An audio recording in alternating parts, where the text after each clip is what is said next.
My name is Joelle Khoury and I teach several music courses at AUB. I've been there almost 14 years. I have taught almost all music courses, but right now I teach history of opera, history of rock. I teach a philosophy and music course that I put together, and I've put together also a composition course for beginners.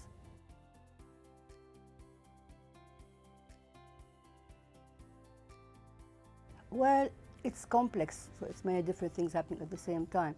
Things that might seem that they don't go together, but somehow my mind makes them go together.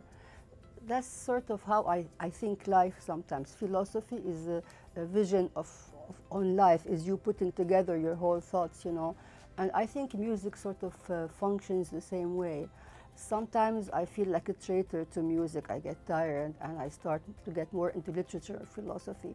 Then I feel like a traitor to that one and I jump.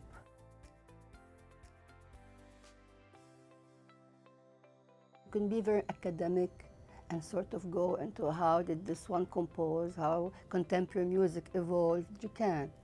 But the research can also be your relationship of how you are perceiving the music and how you are changing. There is no like scientific lab test. So research can be so many things. You can be researching your evolution, trying to understand why something is not good, why is it good.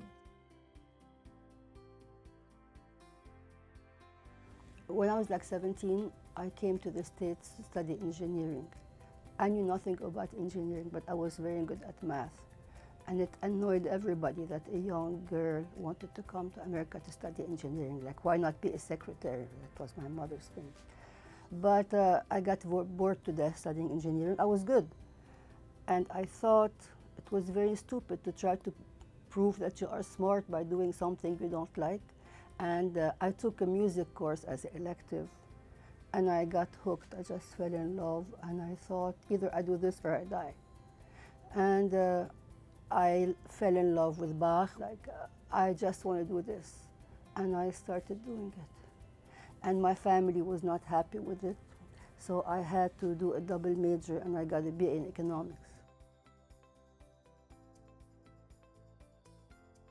I was frustrated about the idea of always playing the standards. Not that the standards in jazz are not good, they are great, but sometimes you feel you have to jump out of them again, you know, otherwise you keep on repeating whatever you do. And I started writing my own music. Plus, I was the leader of the band and I had 4 men in the band. It was very difficult to make any remarks. Like you had to be really sweet and nice and caressing to be able to tell them, you know, this is not good. But the other issue, which is more complicated, audience thinking of Arab contemporary composition.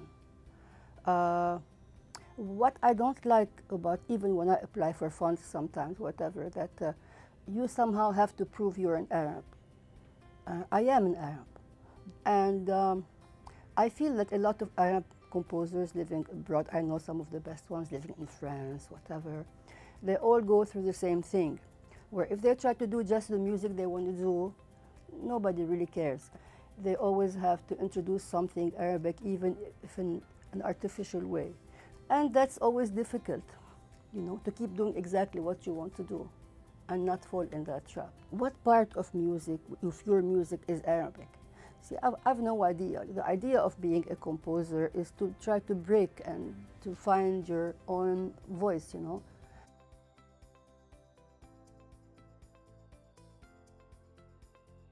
Well, music matters, art matters, sports matter, a lot of things. Of course, I teach music, but I feel sometimes my also courses are a way of trying to give them like a general education through my opera course. Of course, when they learn technical terms about opera, about certain technical details in the composition, about whatever the story of this particular composer, but I also try to analyze as a theater and try to think it from a psychoanalytical point of view, philosophical point of view, historic point of view.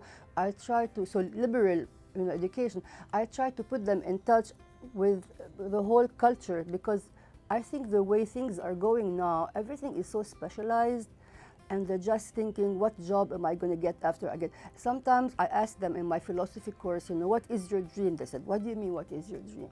Something that really makes your adrenaline go up and your heartbeat. I said, oh, we never thought about it. After these courses, we have now a very big number of music minors.